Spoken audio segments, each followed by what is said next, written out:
Hello, students. We're going to take a look now at section 3.5, homework-wise. So we're into the MCs, which is 1, 2, 7 through 11, and 14 through 17. Let's take a look. 1 and 2. Is x divided by x always equal to 1? What a great question to start off with. You can test it, put in a couple different numbers. Maybe you were told anything divided by itself is always equal to 1.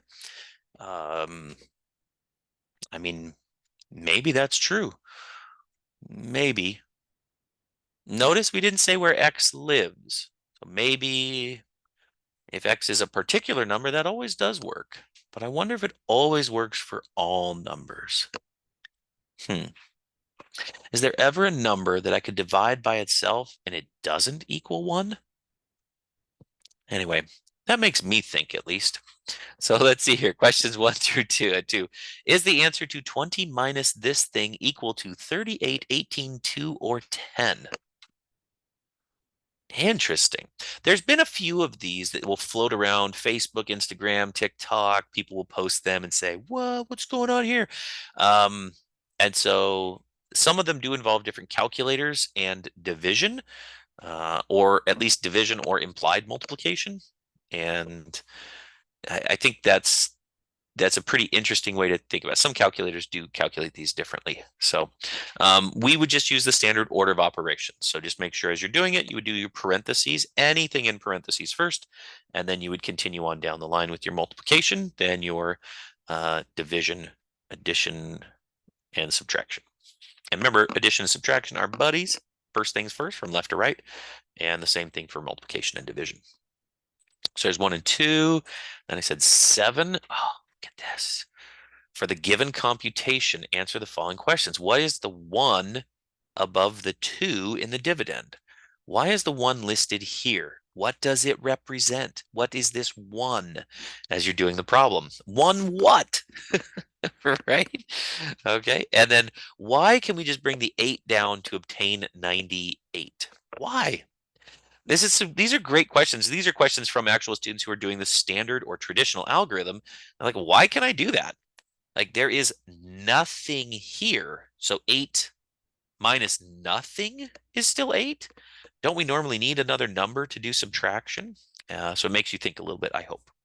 And what does R37 mean? Again, at this stage, you should have an idea, be able to put that into your own terms, into your own words. For the base 5 computation, answer the questions. What does the 4 in the subtraction represent? And complete the division problem. So making you do 1 in division. This is a 4-digit divided by a 2-digit. That would absolutely be fair game for an exam. Yep. And you should check to see. They put a 1 right here over the 4. Does that make sense, right? Or is that maybe a typo / error? Makes me wonder. Makes me wonder. All right, let's see here. What else did I say? 7 through 11. Okay, so 7, 9. A student argued 0 divided by 0 is 1 because every number divided by itself is 1. How would you help that student? That seems to connect to a different problem I just talked about. I wonder what I would say to a student who said every number divided by itself is 1. Let's see here. A student claims for all whole numbers a times b divided by b is equal to a. And it does say for all whole numbers. So if I was looking at this problem, what would I do if it said all whole numbers? This is what a student said. So make sure I'm asking questions. Hey, how'd you come up with this? Did you check some? Let's check your answers. Let's see what you got. Oh, I see what you did here, right? But then also, is the student correct? Are they somewhat correct? Mostly, are they all the way correct? Are they not correct at all? What are they doing correctly? The student says that 1 is the identity for division because a divided by 1 equals a. This should look very similar to when a student said they think 0 is the identity for subtraction. That's the same kind of question you had in section 3.3. Okay, so I want you to be thinking about this because the same questions will come up with different operations. Let's see here. And then what did I say? 14 through 17. I did not give you this question, although this question is a very, very good one. It does show up in old comedy sketches. People love questions like this. I think there's one with Ma and Pa Kettle. And I'd bring it up, except I'm not sure. Sometimes in some of those other videos, they have ads playing on the side, and you can never guarantee what the ad's going to say. So I'm not going to do that. But here's the way it works. Somebody says, well, we got $36 left, and we divided up amongst the 6 people who are here. All right. Somebody says, well, that's $15 for each person. $15? No, no, no, no. That can't be right. No, no, no. I'll show you it's right. Okay. And so then they proceed to go through an example and tell you why this has to be the case. And when you think about it, it really, unfortunately, makes sense to a lot of people. So 3 into 36. I say, okay, so 3, let's see here. 6 does not go into 3, does it? No. Okay, does 6 go into 6? Yes, it goes into 6 one time. 1 times 6 is 6. Perfect. That leaves me with 30. Now I have 30. 6 goes into 30 5 times. 5 times 6 is 30 and nothing left. So you can see that it's there. Somebody will say, well, okay. That doesn't make any sense. It can't be $15 each because there's only $36. I said, here, I'll prove it to you with multiplication, because remember, multiplication is how we've defined division. And so then you say, okay, so let's see here, 15. If we say 15 times 6, right? And I say, I'll prove it to you. I'll prove it to you. 15 times 6 is 36, right? And so you say, okay. So you say, well, let's see here. So see here, 15, 15, 15, 15, 15, $15 for each of us. All right, here we go. And so do you count them up, right? 5, 10, 15, 20, 25, 30. And he's okay, I got 30. And then they come over, they say, all right, 30, 31, 32, 33, 34, 35, 36. And you can see that 15, 6 added together 6 times gives you 36, and it works out. Now, of course, obviously some pretty major issues with place value, but this is something that I found kind of amusing because it linked to one of the old movies. Student asks how you can find the quotient to this using a calculator that can only perform the basic operations. So if you want to try this on your cell phone, but you can only use addition, subtraction, multiplication, or division. You cannot, it's only a 4 function. So none of the other cool stuff, can't use it. So how could you get the answer to this inside only the whole numbers? Remember, we're in the whole number world, so make sure you're answering based on whole numbers. They can only perform the basic operations. 14, 16, divide the number with units, digit, and 10. She divides by 10. She just crosses it out. Okay. So if you're looking for that, I know they didn't write an example down, but that would be like, I have 320. I'm dividing by 10. So to get the answer, she takes 320 and just crosses out the 0 to get the answer. So she said, oh, the answer is 32. Is it always true?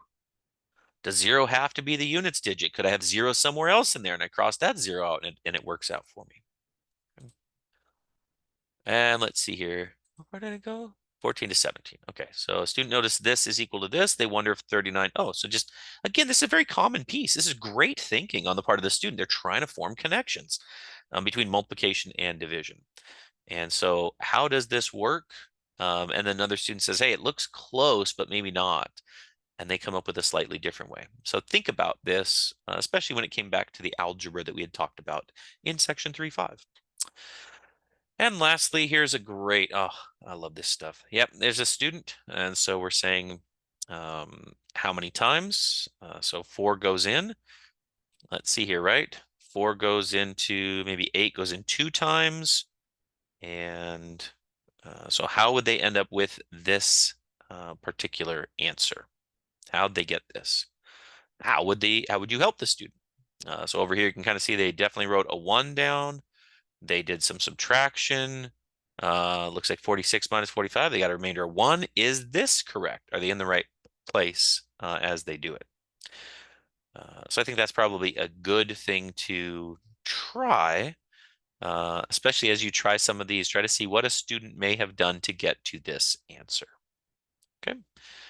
That is that piece. Did I give you a group work? I think I gave you group work 2, right? Group work 2 is short division. Yes. Oh, okay. So short division is it's so fast. It's so fast. I'm surprised they don't show it, and some of you said you've never seen it before. So I'm not going to do this one. I'm going to ignore it because you have something you have to do. Okay. But short division works like this. Typically a single digit because that's kind of the quickest way to do it. If you have multiple digits, you got to do a lot more in your head, so it's a little bit harder. But with a single digit, you can do this. So let's do 7 into, and then we can write out however big of a number we want. 3, 3, 6, 4, 2, 1, 9. I just made up a number. Okay. All right. So now here's the idea. Take 7 and you say, does 7 go into the 3? No. Does it go into 36? Yes. How many times does 7 go into 36? This is the part you can do mentally, right? 7 goes into 36 5 whole times. Got it. 5 whole times. Now tell me how much is left over. And you'd say, well, it's 7 times 5 is 35. There's 1 left over. So you write the 1 down and it makes your next number be 14. I know. 14. So does 7 go into 14? Yes, 2 times. Perfect. The remainder is 0. The next number is 2. Does 7 go into 2? No, it does not. Does 7 go into 21? Yes, 3 times. That's 21. Remainder of 0 goes into 9 once, and I have 2 left over. And that is short division. I know. I'll do another one. Okay, I'll do another one. Let's do not a 7 into this. Maybe let's do I don't know, a 4 into a 3 into this. We'll do a 4 into this. Okay. 4 into the same number. 3, 6, 4, 2, 1, 9. Okay. Does 4 go into 3? No. Does 4 go into 36? Yes. How many times? 9. 9 times 4 is 36. There's nothing left over. My next number is 4. Does 4 go into 4? Yes, 1 time. That leaves a remainder of 0. My next number is 2. 4 does not go into 2. Does it go into 21? Yes. 5 times 4 is 20. That leaves me a remainder of 1. 19. So 4 times 4 is 16. Leaves me a remainder of 3. If you want to check yourself, you can check 91,054, multiply it by 4. Don't forget to add on the remainder, and you will get back to that number. Super fast. Now, for smaller numbers, it's even faster, of course, like 5. Does it go into 7, 8, 3? I'm just making a number up. Yes, and instead of having to write numbers down, do full subtractions. Oftentimes you can do a lot of it mentally. Does 5 go into 7? Yes, 1 time. It leaves me with 2 remainder. Now I'm looking at 28. 5 goes into 28? Yes, 5 times, because 25 leaves me a remainder of 3. Does 5 go into 33? Yes, 6 times. That would be 30 with a remainder of 3. And you can do division very quickly with this type of algorithm, and it's a lot shorter. You notice I didn't have to write a 5 minus 2, bring down, make it 28.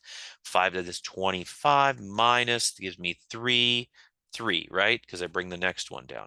So it saves, like it's not as long, and you're actually still doing the work along the way. It's the same concept. So anyway, all right. There you go. So the yours was 5 into something. But again, you could do this in any base. You could do it in any situation. Typically, like I said, it's with single digits because it's just a little bit easier to pick those up. But yeah, awesome. All right. Well, that wraps it up for chapter 3.